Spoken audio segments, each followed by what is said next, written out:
Sur la scène de la Philharmonie, Nathalie Stutzmann savoure son triomphe.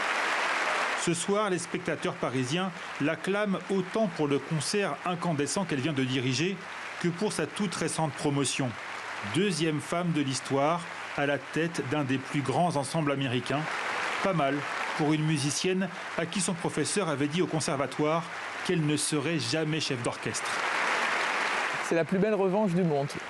Il m'a dit que c'est pas pour une femme et j'étais totalement rejetée, j'étais laissée au fond de la classe et j'ai bien compris, j'étais quand même suffisamment intelligente pour comprendre qu'en tant que femme, à cette époque-là, c'était impossible de faire quelque chose. Je parle à cette personne qui est décédée, je lui dis, ben voilà, bon, tu t'étais quand même trompée. Faute d'orchestre, dans les années 80, la jeune musicienne qui joue déjà du basson, du violon et du piano se tourne vers le chant.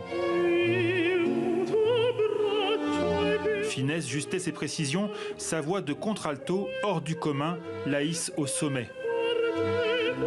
Les mélomanes français la connaissent surtout comme une immense interprète du répertoire baroque, Handel, Vivaldi.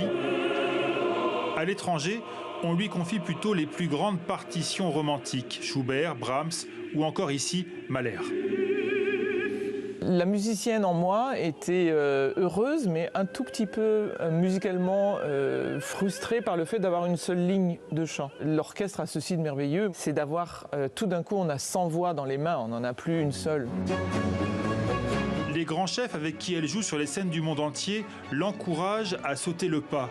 En 2009, Nathalie Stutzmann crée son propre ensemble, Orfeo 55, qu'elle dirige tout en chantant.